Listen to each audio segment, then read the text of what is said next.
こんにちは、羽生です。こんにちは、羽生。フィギエモンです。あなたは羽生結弦の演技を見て泣いたことはありますか？それはテレビ観戦をしていて、そして生観戦をしていて、映画館でライブビューイングを見ていて、様々な瞬間で涙を流したことがあるかもしれません。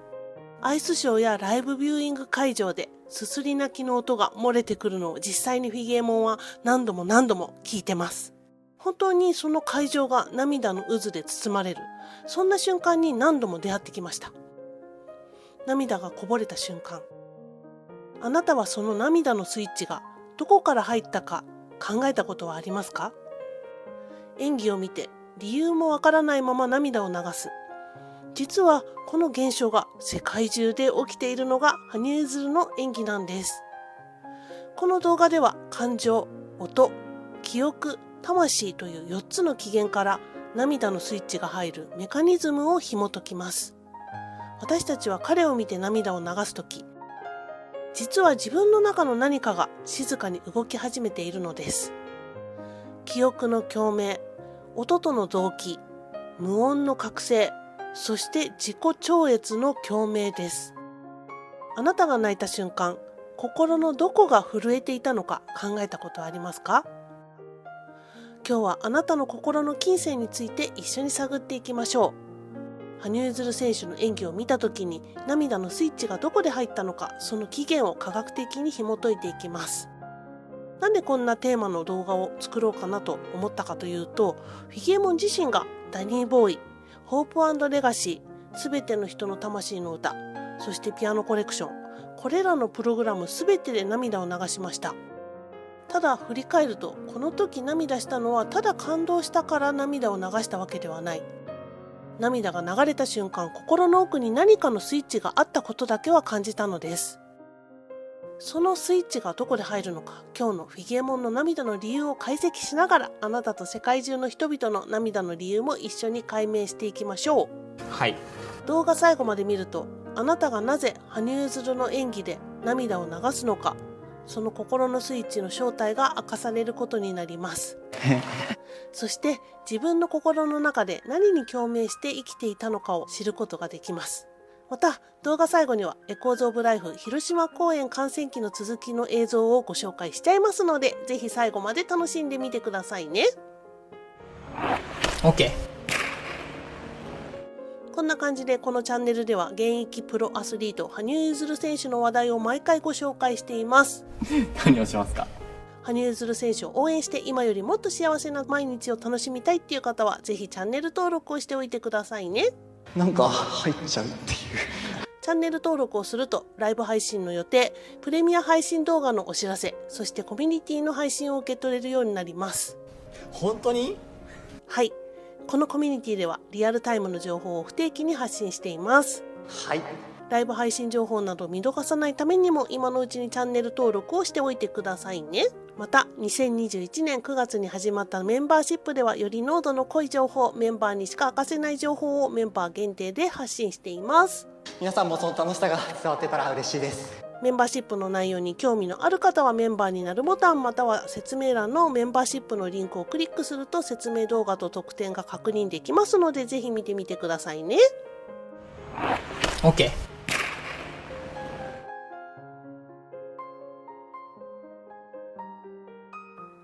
あなたは羽生結弦の演技を見て泣いたことはありますか？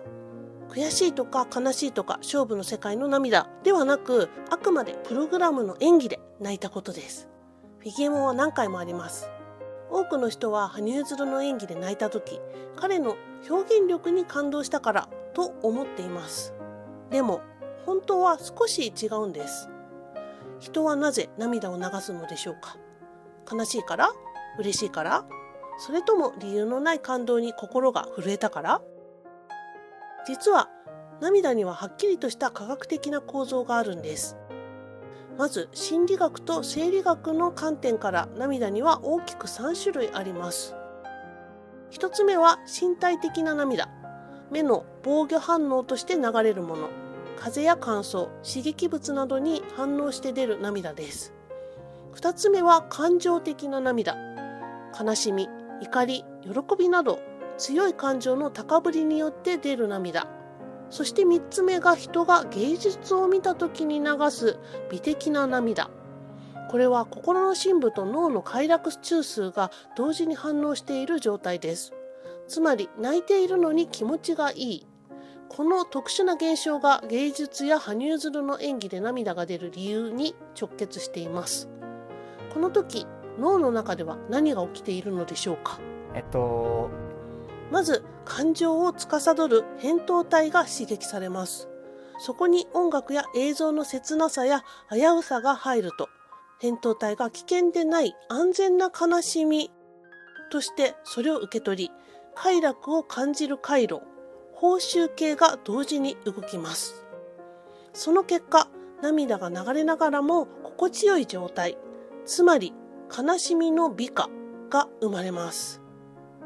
人は悲しいのに幸せという矛盾した二重の情動を感じるとき、涙を流すんです。OK。次に涙を誘うもう一つの重要な要素、音の構造。クラシック音楽や映画、そしてフィギュアスケートのプログラムには、緩急、静寂、頂点、余韻という感情曲線が設計されています。この構造が私たちの心拍、呼吸、脳波を共鳴させます。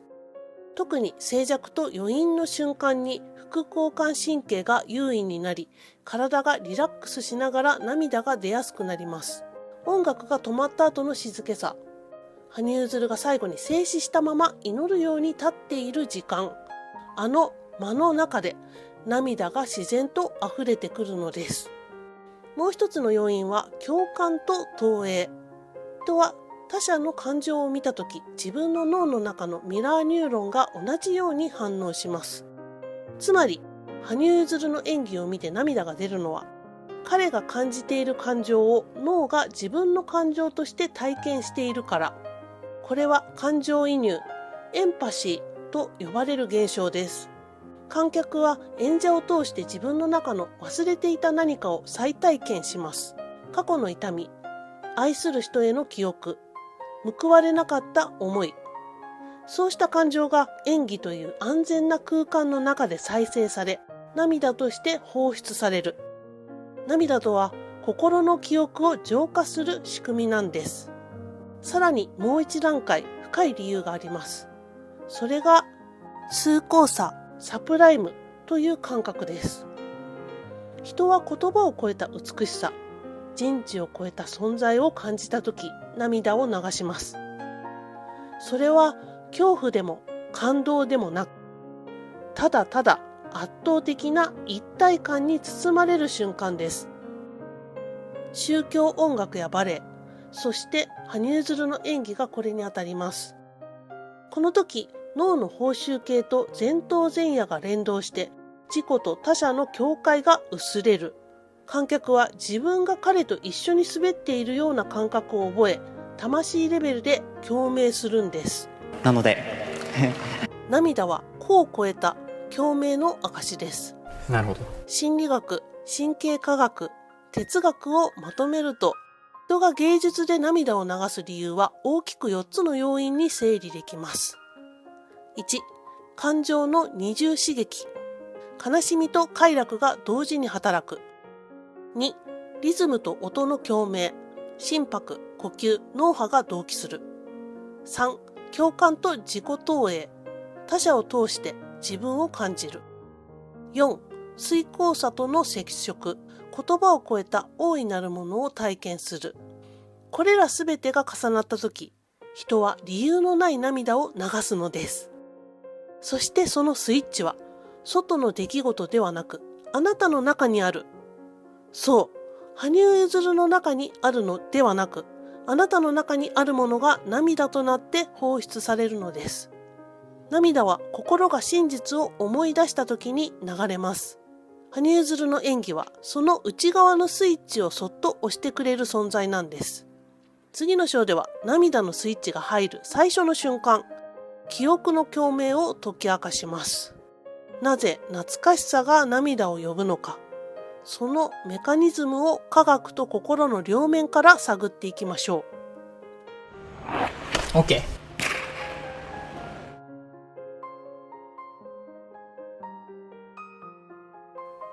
あなたは涙のスイッチが入る最初の瞬間はいつなのかと考えたことはありますか？あなたが実際に泣いた時は知らないうちに感情にスイッチが入って涙が出ていたという経験が多いのではないでしょうか。では、科学的に泣くスイッチはどこにあるのでしょうか。それはあなたの中の記憶が静かに呼び起こされた時なんです。人は美しいものを見た時、ただ今この瞬間に感動しているのではありません。実はその美しさの中に自分の過去を見ているんですね。心理学ではこれを情動記憶と呼びます。音、光、香り、こういった感覚の刺激が無意識のうちに過去の体験を呼び覚まします。例えば、昔懐かしい音楽を聴いたとき、当時の風景や感情が一気に蘇ることがありますよね。それと同じことが羽生結弦の演技の中でも起きているんです。例えばダニー・ボーイ、静かなピアノの音とともに彼がゆっくりと腕を広げるあの瞬間、見ている人はなぜか誰かを思う気持ちに包まれます。それは亡き人への思い、過去の自分への優しさ、あるいはかつて感じてた愛や別れの記憶、その記憶のスイッチが押された瞬間に涙は溢れ始めるのです。脳科学的に言えば、この時動いているのは扁桃体、感情の中枢と海馬、記憶の中枢。この2つが同時に刺激されると、感情と記憶が混ざり合い、心に懐かしさが生まれます。懐かしさという感情は、実は悲しみプラス安心でできているんです。だから私たちは羽生結弦の演技を見て涙を流しながらもどこか温かさを感じるんです。 OK。 例えばホープ&レガシー、表情を流れる水のような旋律、自然の息遣いを感じるようなあの演技の中で私たちは原初の記憶に触れています。人がまだ自然と共に生きていた時代の風の音、雨の匂い、光のぬくもり、言葉になる前の生きている感覚、あのプログラムには人間の深層記憶を呼び起こす力がある。それが懐かしいのに初めて聴く音楽に涙する理由なんです。 OK。 この時脳の中ではドーパミンとオキシトシンが同時に分泌されています。ドーパミンは快感のホルモン、オキシトシンはつながりのホルモン。つまり涙が出るイコール心が癒えていくプロセスなんです。すごい。羽生結弦の演技はただ感情を刺激するのではなく、記憶を癒す芸術です。すべての人の魂の歌もそうです。音楽が終わった後も彼は動きを止めず祈るように余韻を残す。その無音の時間に観客の中で個人的な記憶が再生されていくんです。泣いているのは彼の物語に対してではなく、自分自身の物語に対して。涙はあなた自身の過去との再会の証です。心理学者カール・ユングはこう言いました。感動とは無意識が意識に触れた瞬間に起こる。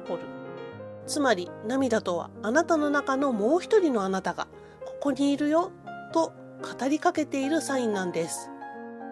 羽生結弦の演技が観客一人一人に違う涙を流させるのは、彼の表現があなたの記憶の形に合わせて響くから。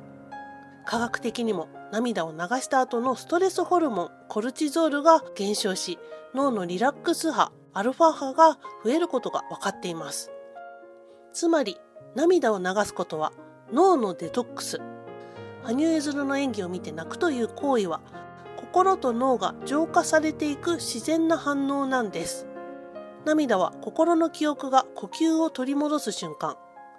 忘れていた優しさ、誰かに伝えたかった思い、もう終わったと思っていた記憶が表情の光とともに目を覚まします。涙は記憶が形を変えて溢れたもの。羽生結弦はその記憶を光の動きで再現しているんです。次の章ではスイッチの起源、音の呼吸の動機へ、今度は羽生結弦の体の呼吸と音楽のリズムがどのように観客の涙を引き出しているのかを科学と感覚の両面から紐解いていきます。OK。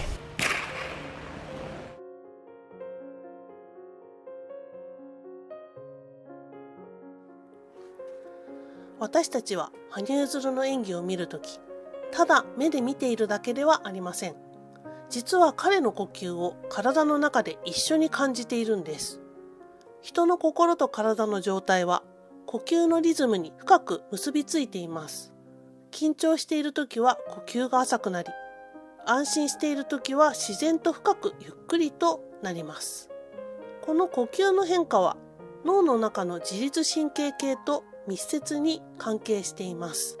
フィギュアスケートの演技中、羽生結弦は音に合わせて動いているようで、実際は呼吸そのものが音楽の一部になっています。ジャンプの前に静かに息を吸い、スピンの最中に呼吸を止め、そしてステップで大きく吐き出す。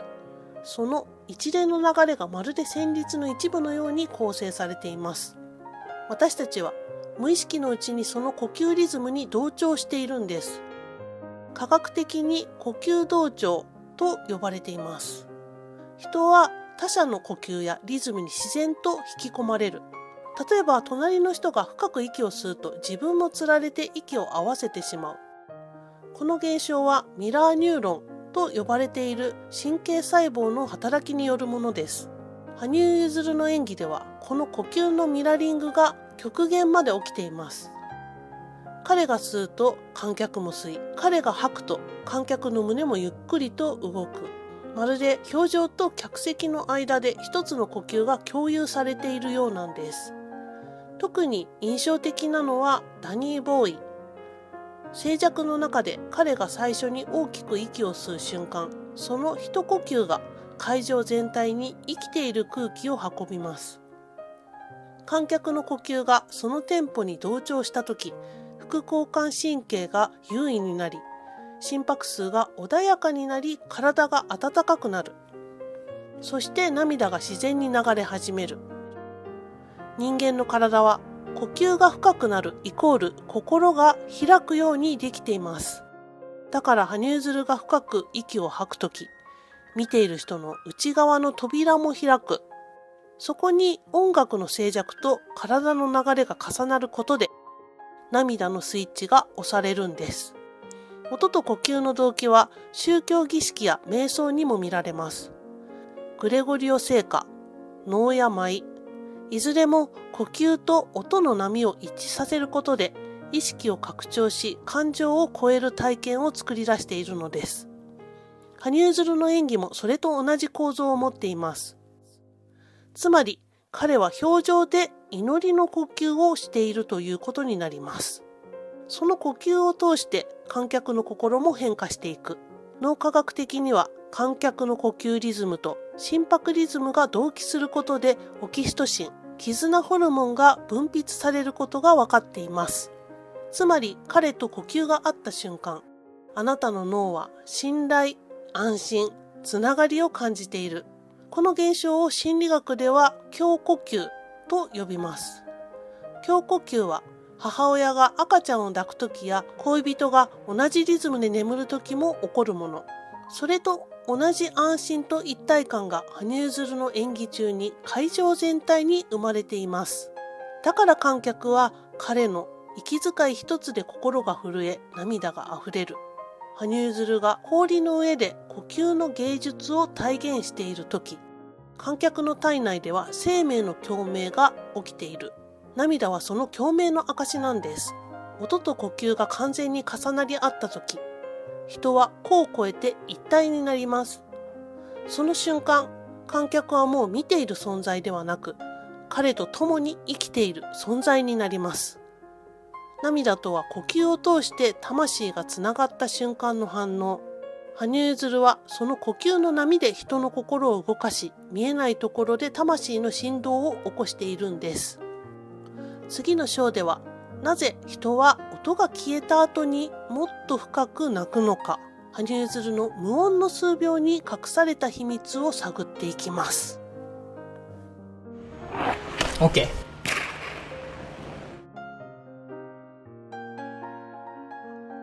音楽が終わった後、リンクの上に広がる完全な静寂。誰も動かず、誰も声を出さず、ただ羽生結弦だけが氷の上で静かに息をしている。観客の涙はその瞬間に流れます。なぜ音が止まった瞬間に涙があふれるのか。それは私たちの脳が余韻という時間の中で感情の整理を始めているからなんです。音がある間、私たちは聞くことに集中しています。でも音楽が止まった途端、脳は外の刺激から解放され、内側の感情処理に切り替わります。心理学ではこの現象を情動処理の反響効果と呼びます。感情は刺激が終わった後に反響として戻ってくる。それが涙という形で現れるんです。羽生結弦の演技にはこの余韻の設計が組み込まれています。例えば、すべての人の魂の歌。最後の音が消えた後、彼は両手を広げたまま、まるで音の残像を受け止めるように立ち尽くします。その静寂の中で観客はそれぞれの心の声を聞く。生きていてよかった。ありがとう。もう少し頑張ってみよう。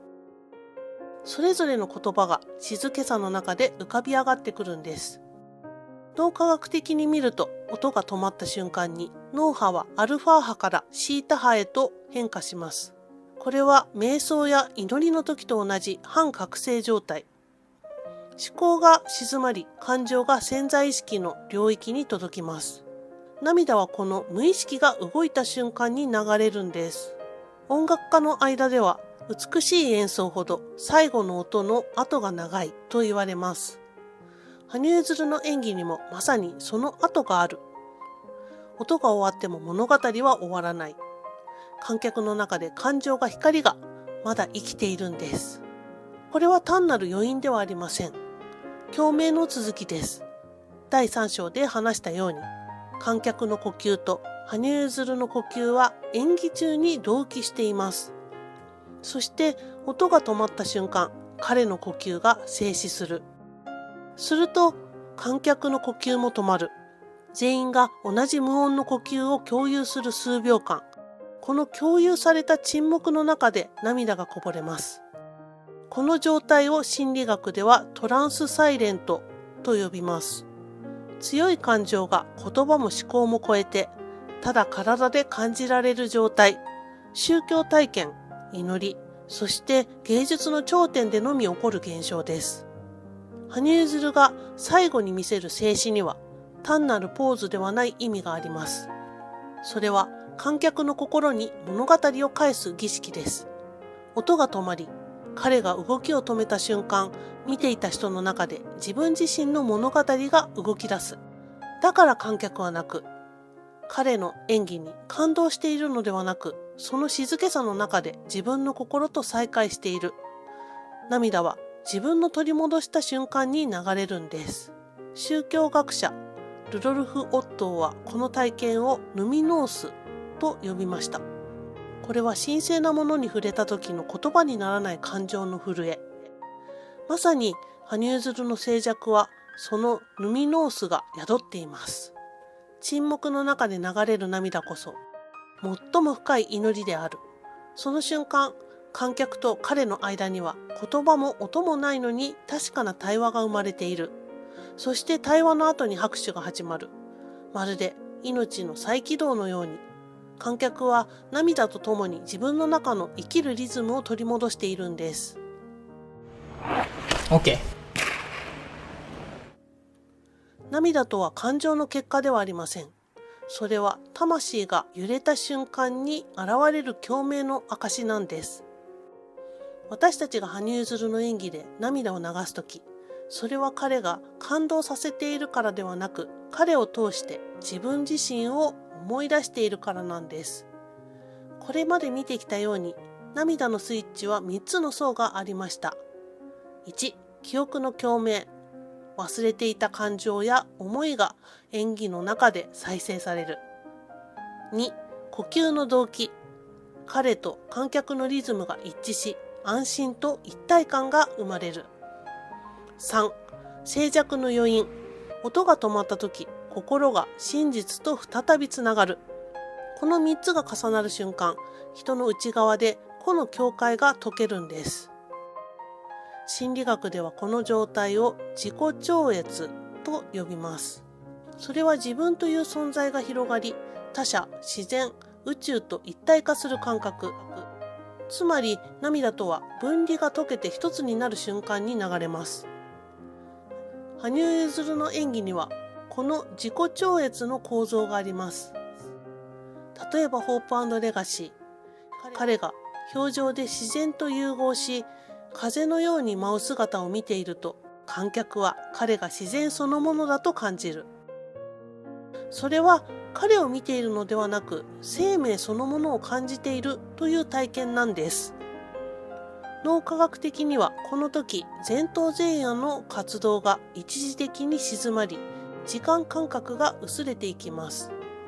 人はこの瞬間だけに存在する。そして永遠の一瞬の中で心の奥底が震え、涙が流れる。羽生結弦は演技の中で苦しみと美を同時に表現します。痛みの中に光を、絶望の中に希望を、終わりの中に再生を。この対極の融合こそ魂が最も共鳴するポイントです。なぜなら私たちの人生も同じだから。嬉しいことも悲しいこともどちらも生きている証として並んでいる。羽生結弦の演技はその両極を受け入れる力を美という形で見せてくれます。だから涙は悲しいでも嬉しいでもない。それは自分を許した瞬間の涙なんです。人は理屈ではなく、ただ愛そのものに包まれた時、自然と涙を流す。それが羽生結弦という存在が引き起こす現象なのです。彼の演技を見るとき、私たちは彼を見ているようで、実は自分の魂の姿を見ている。涙はその魂が目覚めたというサインなんです。フィギエモンが泣いたダニー・ボーイも、すべての人の魂の歌も、音楽の中に込められていたのは、別れでも悲しみでなく、愛の記憶。それは誰もが生まれる前から持っている魂の記憶です。羽生結弦はその記憶を表情で思い出させてくれる人。涙とは魂がここにいるよと教えてくれるサインです。だからこそ泣いた後に心がすっと軽くなり、胸の奥に静かな幸福が残るんです。羽生結弦の演技を見て泣くということは、あなたの中の真実の自分が目を覚ましたということ。それは悲しみではなく再生の涙。涙は終わりの合図ではない。新しい始まりの合図だ。フィギエモンは思います。人は心が揺れるたびに少しずつ本当の自分に戻っていく。そしてその旅の途中にいつも羽生結弦の光がある。OK。ということで、ここからはフィギエモンファンニューライフ。はい。この前の動画の続き、1月4日のエコーズオブライフ広島公演の中日でございます。こちらね、初めて広島って路面電車がね、すごく発達しているということで、初めて乗ってみました。こんな感じ。かわいい。近未来的ですよね。すごいよね。めちゃめちゃ電車じゃんっていう感じなんですけれども、路面電車。まあ電車って名前ついてるからね。こんな感じです。で、意外とね、中入ると狭いというか、座るところあんまないなっていう感じでしたね。でもすごく綺麗で早かったです、着くのも。そして広島駅のこちらのエコーズ・オブ・ライフ羽生鶴神殿にやってまいりました。このビッグカメラのね前にいっぱいあるんですけれども、こちらこんな感じで後ろ初売りって出てますけれども、はい、羽生選手が売ってるようなすごい、しかもこのなんだろう、ちょっとこう神様チックなこの衣装がお正月っぽいですね。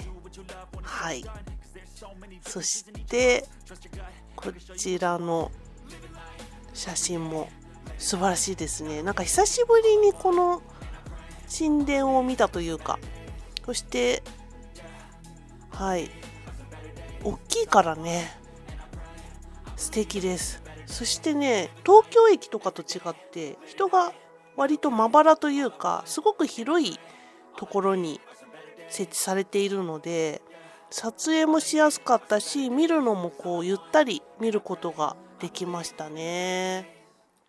はい、この大きいお写真で見るのはいいですね。そして表と裏でね柄が違うという感じになってました。で裏がこちらでしたね。はい、ノバくんです。かっこいい。ピゲモンプーさんと撮れました。後ろを見てもらうと分かると思うんですが、本当に広い空間ですよね。こちらはお写真が違うノバくんです。こっちもかっこいい。はい、おー、なんか近づきたい放題という感じでとてもいい場所でしたね。はい、皆さん広島公園に行かれた方はこれ撮った方が多いんじゃないかなと思いますけれども、久しぶりに見ると圧巻で素敵です。はい、こんな感じ。本当にね柄がすごくいっぱいあって、パッと見いくつあるんだろうっていう感じではあるんですけれども、こんな感じで見えます？柱にポンポンポンポンってあるんですよ。で表裏とあるものもあってっていう感じでしたね。はい、こんな感じ。パッと見わかんないでしょ結構ねそんな感じで、この広島駅から厳島神社に行こうかなというところで駅で、電車に乗っております。で40分ぐらいかな乗りまして、港、船が出ているところまで来ました。でその船に乗れる駅がこちらですね。はい、広いよね。そして人もいっぱいいて、めちゃくちゃ観光地っていう感じの雰囲気が漂っていると思います。1月4日なんで初詣の方がねすごく多かったなというイメージですね。はい、で乗船していきます。いや船に乗るのめっちゃ上がるね。厳島神社に行くには必ず船に乗らなければ到着しないところなんですけれどもね、こんな感じでワクワク感が映像から出ているかなと思います。家族の方がいらっしゃったりとかね、それぞれのお正月を楽しんでるなという感じだと思いますね。大きい船です。こんな感じで久しぶりに船乗ったぜという感じで撮影しております。昼間ですね。いいね。青空っていう感じではないですけれども、なかなか晴れてていいかなと思います。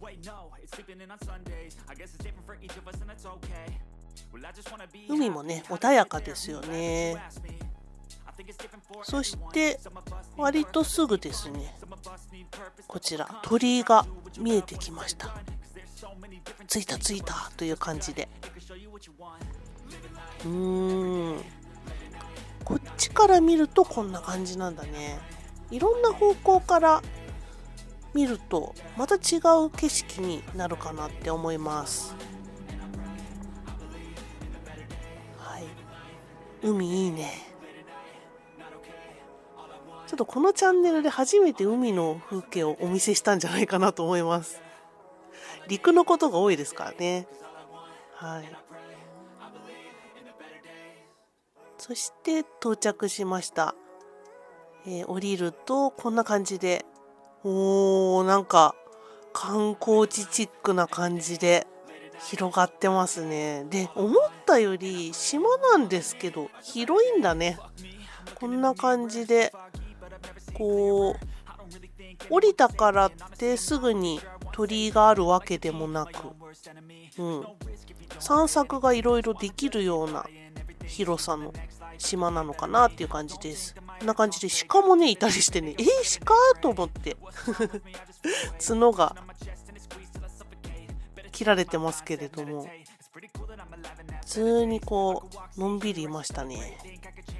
でこんな感じでおしゃれなね牡蠣が有名なので結構売ってるお店もありましたね。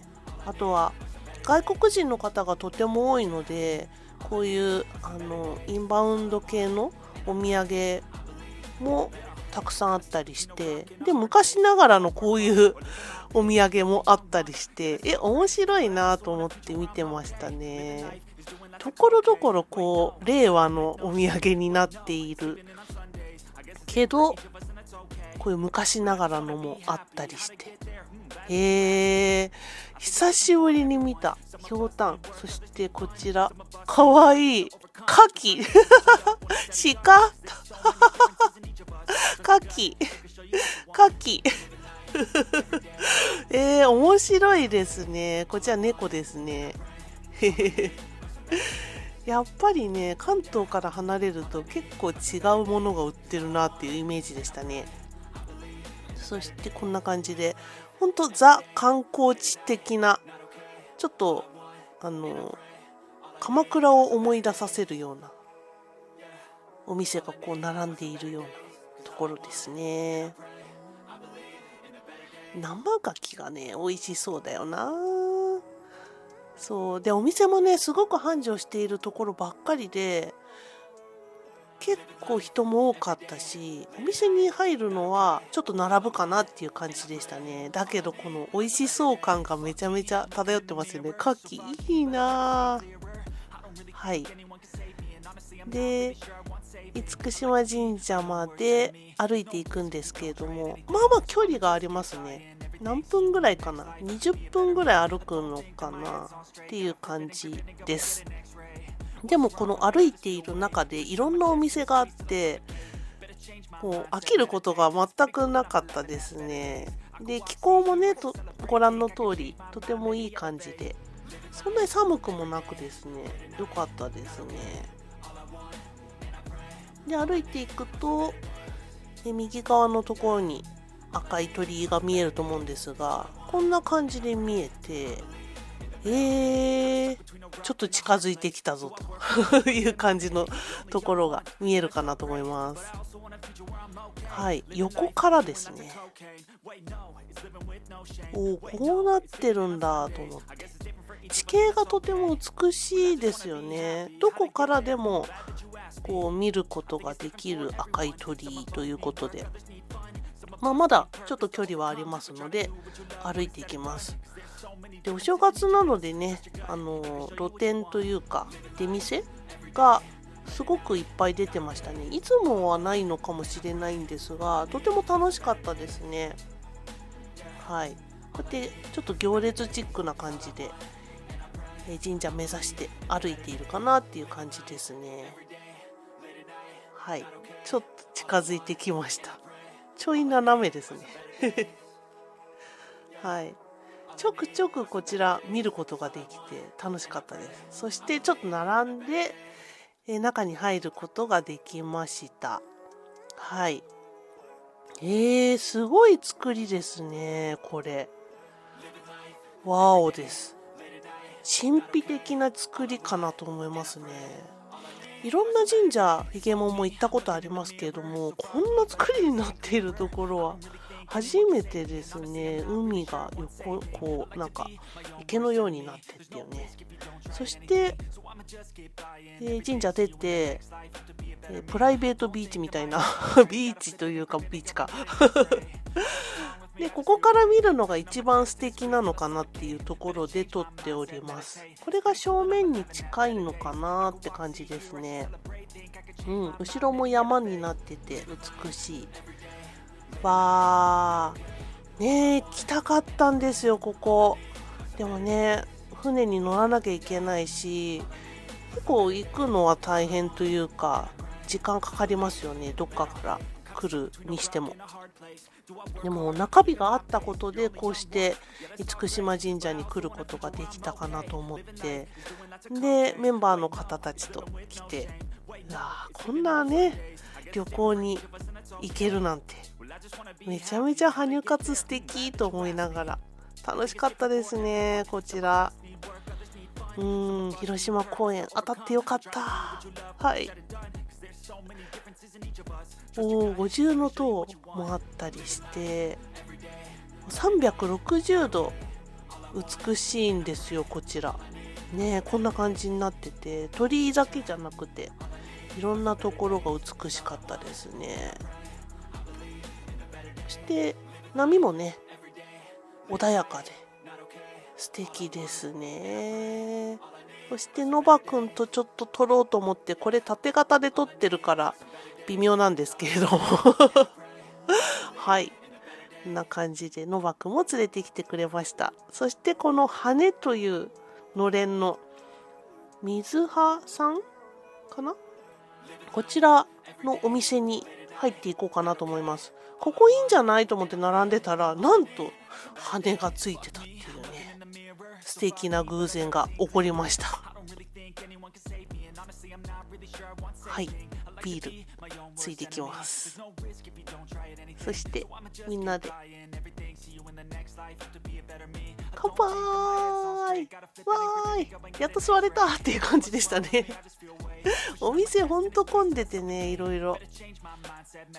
こちらもちょっと並んで入ったかな。でもね、これ見て、すごくない？めちゃめちゃ美味しそうでしょ。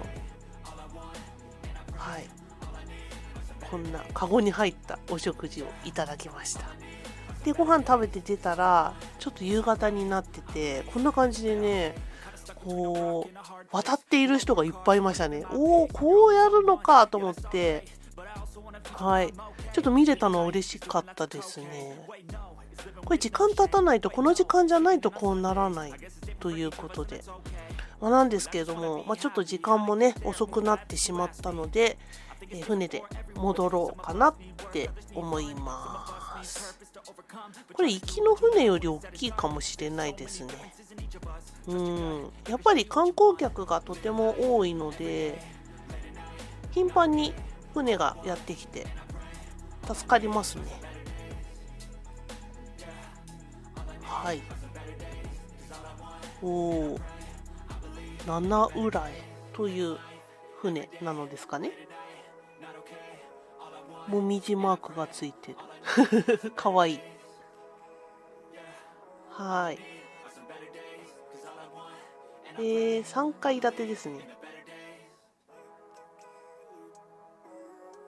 結構圧巻ですね。後ろはこう夕焼けでね。で乗船しました。おー、綺麗ですね。夕焼けというか夕焼けですねひげもプーさんも一緒に夕焼けの海とパチリしようと思います。パチリ。いやー、行きの海の風景もとても爽やかで良かったですけども、夕焼けの海を見ながら船に乗るっていうのもめちゃめちゃいいものですね。こりゃ最高でした。ということでちょっと長くなってしまったので、翌日のこのエコザブライフは次回ねご紹介しようかなと思います。いかがでしたでしょうか。楽しかったですか？今日は羽生結弦の演技を見た時に流す涙の訳を深掘りしてきました。そしてまた途中になってしまいましたが、エコーズオブライフ広島公演観戦記をお届けしてきました。あなたの中で何か気づきがあったり、広島公演のことを思い出したり、そんなことを思った方はぜひコメントをしてくださいね。いつもコメント楽しみにしています。この動画が良かったと思う方はぜひいいねボタンを押して応援してくださいね。ということで、また次の動画でお会いしましょう。フィギエモンでした。さようなら。